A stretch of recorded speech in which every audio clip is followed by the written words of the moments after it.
په دوارو کې تقسیم نو اولنی دور چې موږ ته راځي که نه هغه فوک لیټریچري فوک پویټري فوک شاعري نو هغه تاسو ته پته ده چې فوک شاعري یا فوک لیټریچر هغه وایي هغه ته وایي چې هغه شاعر معلوم نه وي لکه موږ ټپې دي که نه دا ټپې چې کوم دي نو دا د هرې قبیلې سته او دا مشترکې دي اکثر ټپې خو داسې ټپې څه چې هغه مروتو یعنې خپلې ټپې دي هغه چې بیا مورې فرق داسې کوای شو چې کومو ټپو چې یا لنډۍ ورته وایي که نه مروتوال ټکي استعمال کړي یا مروتوالو چېرته د جغرافیې ذکر چې یا د مروتو اتلانو ذکر نو مطلب دې نه پته لګېږي چې دا د مروتو ځانګړی ټپه ده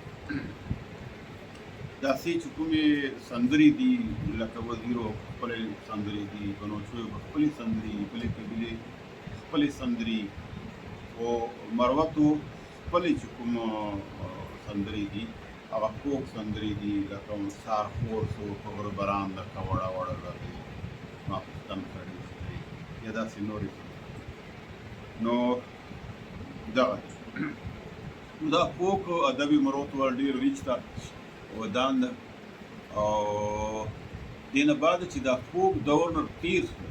نو موږ ته ولسي ادب ته موږ ورورسېدو دا دوم پیریډ ده نو ولسي ادب چې کوم ده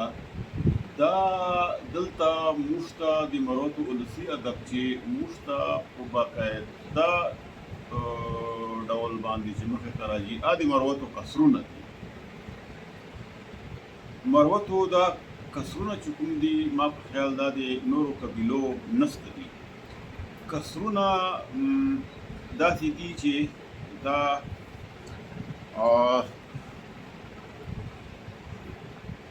رزمیه غوندې شاعري ده او دې چې کله مروتو له افغانستان نه کوچېدل او راتلل او هجرت یې کاوه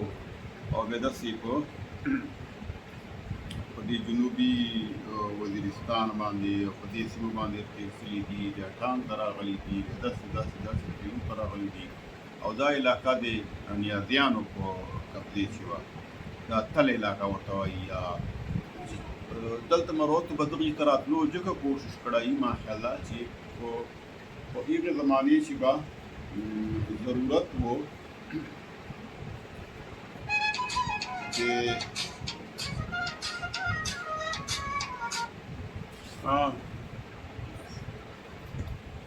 درغه فوک دور ده دا د هرې قبیلې فوک خپل فوک که نه او چېرته دا موږ فوکس چې کوم دي که نورو قبیلو سره مشترک دي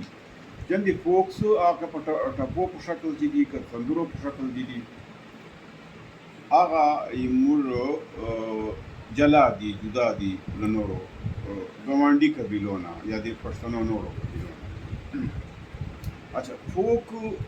بنیادي طور هغه دوري چې هغه شاعر نه وي معلوم دې نه بعد موږ راځو ولسي دور ته ولسي دور چې اول کوم موږ ته کوم آثار راځي ولسي شاعري هغه شاعرۍ ته وایي چې هغه زړی روایتي خو هغه شاعر معلومي لکه دې چې موږ ته اول په هغه باندې مروتو کسرونه راځي ما ته وویله چې د مروتو کسرونه هلته جوړ شوي دي چې کله مروتو له افغانستان او دا لټان په لارې ګوملې په لارې دغې ته راتلل نو دې دور چې دلته چونکې نیازیانو علاقه وه دا نیازي پښتانه دلته پراته وو نو هغه نیازیان له دغې نه باسلي دي د رتنګ نه اخوا اړولي دي او دا علاقه بیا مروتو قبضه کړې دې دور چې نیازیانو سره کوم جنګونه سلي دي او مطلب دا ده چې ټیټې چیغې تېرې سلي دي او هلته چا مېړانه کړې ده څوک په شا تللی ده یا بیا هغه نه بعده اول دا شاعري د چې کله مروتو نو مردیانو سره چا بهادري ښکاره کړې ده نو هغه پورې د هغه دور شاعرانو هغه کړي یعنی کسر لیکلای ده کسر لیکلای ده که نه او ټولې دي پېښور اکیډمۍ هلته ډایرکټر چې کوم مولانا عبدالقادر الله پاک دې وبخښي ډېر خواري محنت یې کړی ده که نه هر لحاظ سره یې کړی ده که نه یو کسر نو هغه دا کسرونه بیا کتابي شکل چې کړي دي چاپ کړي دي او عبدالرحیم مجدود صاحب هغه زمانې چې دی اسلامیه کالج فرست ایئر یا سیکنډ ایئر داسې طالب علم و او چونکې هغه مروتو کسرو ژبې چې ډېر زیات مروتوال ټکي دي نو په هغه باندې لکه نورو ته بیا پیدو چې ډېر تکلیف و نو بیا مجدود صاحب دې هغه حاشیې لیکلې دي او دې دور چې نو دا کسرونه چې نیازیان دغه نه تللي دي هغه مطلب دا ده چې قطن څه 200 کاله کېږي یا 300 کاله کېږي نو دا دی او هغه شاعران معلوم دي چې دا فلاني شاعر ده دا کپتان شاعر ده او دا سندان شاعر ده او دا فلانی شاعر ده ایراوسته نو هغو شاعرانو نامونه ورسره لیکي چې دا کسر د فلاني شاعر ده دویمه کسرو چې موضوعات چې کوم دي هغه د مروتو په خپل منځ کې جګړې دي یوې مروتو چې کوم نه لاندې کلان دي مروتو چې که نه چې دا د پخې مروت دي دا د شنې مروت دي یا دا برام خیل دي یا دا چخیل دي یا دا سکندر خیل دي دغه منځ چې خپله یا دا تور ګونده یا دا سپین ګونده دې منځ چې کوم اختلافات او جګړې یا چیګې ټیټې راغلي دي نو هغه یوه باندې بیا جدا کسونه دي دا واړه داسې دي چې جنګي غوندې یو خپل لۍ ده یو خپل چې نه غزل ده او نه نظم ده او نه هغه ده نو کسر لکه ډېر اهم ده د پښتو ادب چې ډېر اهم اچھا دې نه بعده کسرو نه بعده چې کومه شاعري مروت والا مخې ته راځي د هغې ولسي شاعرۍ چې بیا د 1920 شاهوانه بیا چاربیتې دور شروع کېږي که نه نو دلته یوه عمردراز د چاربیتو کتاب لیکلی ده او ما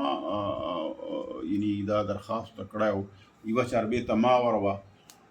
چې هغه 1936 یا 1937 چې لیکلی سوې وه هغه چې د کوټې زلزلې ذکر ده نو مطلب دا ده چې دا چاربیته هلته لیکلی ده چې دا کوټې زلزله 1935 کې سوې وه نو مطلب دا ده چې دا یا په 1936 کې لیکلی سوی ده یا په دغه کال لیکلی سوی ده چې هغه یادونه او هغه یعنی مطلب هغه دهشت یا کیسې ډېرې تازه وې په ګنډې لنداره وه د کوټې زلزله وه او داسې چاربیته لیکلی سوی ده نو دې دور چې بیا ډېرې چاربیتې لیکلی سوي دي او دلته بیا چې کوم میداني مجلسونه دي دا خو دغه وخت چې د دې وخت برخه دي چې کوم زاړه ګلوکاران دي مظفر دو بیرمد دو دا نمونه خلک چې کوم دي چې دلته به ډېرې لوی مجلسان کېدل او ولاړې مجلسان به خلک په ناست وو او هغه سندرغاړي او سازنده به په میدان چې ګرځېدل نو اول به یې ټپې وکړې بیا به یې چاربیته وویلله بیا به یې هغه نه بعده دا سندرې وویللې نو یو بیا دا دور ده چې دلته بیا چاربیتې دي او دا چاربیتو عمردراز غالبا یو یا دوه کتابونه په چاربیتو باندې دي او هغه چې زړې چاربیتې سته دي او نوې چاربیتې به یې پکې که هغه چېرته تا ته میلاو شي نو دا یو داسې دور راغلی دی اچھا دې نه بعده بیا چې کوم دور راغلی ده دا بیا نیم ولسی دور دا یا نیم جدید دور دا. دلته غزل متعارف سلی دا بیا دا سن 1950 او 1960 من چې دغې اشرې چې کومه ده که نه دلته بیا غزل راغلی ده او دلته غزل بیا لیکلې سلی ده د وخت تقاضو تر مخه ځکه چې د پېښور سیمې یوسفزیو سیمې ګلوکاران به دلته راتلل نو هغه به دلته د رحمان بابا کتاب خو به هر کور چې و نو هغه نه داسې بیا غزل اخیستلی سلی ده او دې دور ته به زه د کیسټي شاعرۍ نام ورکړم. دلته بیا هغه ټایپ ریکارډ چې کوم و هغه متعارف او ټایپ ریکارډونه به خلکو ګرځول هر سړي چې به ټایپ ریکارډ و او چې چیرته به مجلس و یا تماشې به وي هغه چې به دلته بیا دمساز مروت ماین تر پرېوځي او دلته بیا لکه بنو قسمت خان راځي بنونه او دلته بیا اکرام به راته ګنډه پورونه دې موړه سیمې چې او دلته او دا شاعران چې کوم دي بیا مروتو چې لکه دیوانه شمس زمان دیوانه افگار بخاری تبسم مروت عصمت الله سپرلی خیل سرکۍ کمال او دغسې به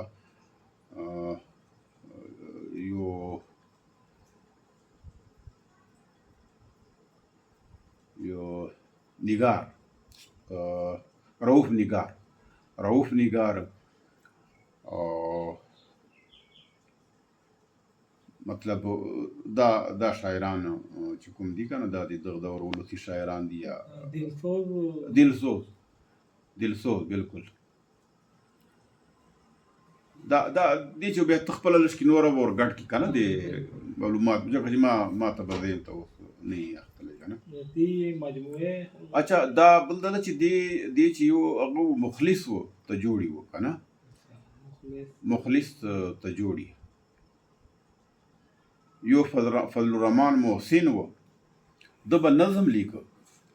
ته جوړي نه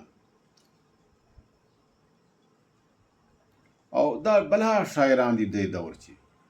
که نه دا د کیسټي دور ده دلته د شاعري ډېره عروج وه دلته موږ زده کړه کوله لکه موږ د دمساز غزلې به اورېدلې او هغه نه که نه دا دې دور نه موږ زده کړه کړې ده دلته غزل روانه تله او غزل کافي ترقي کړې ده په مروتو چې بلکې په نورو سیمو باندې په کرک باندې په وزیرستان باندې او په اورې تر افغانستان پورې دغه د دمساز اثرات وو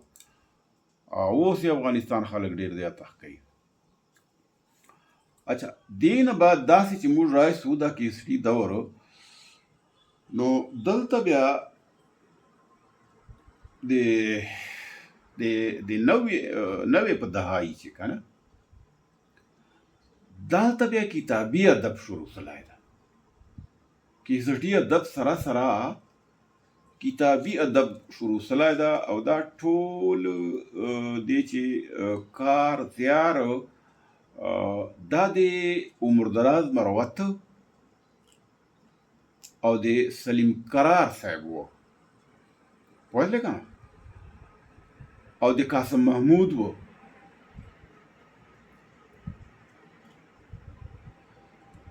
قاسم محمود ډېر ښه کتابونه چاپ کړل او هغه یې کړه که نه کتاب طرف ته توجه لاړله تقریبا 40 کتابونه خو د تالیف او تصنیف کړي 100 کتابونه یې 100 نه زیات 100 کتابونه عمردراز ډېر ضروري کس ده د مروتو ادب چې نو دا چې کوم ده دا دی عمردراز دلته بیا د عمردراز چې وکړو عمردراز دا وکړو تذکرې چاپ کړي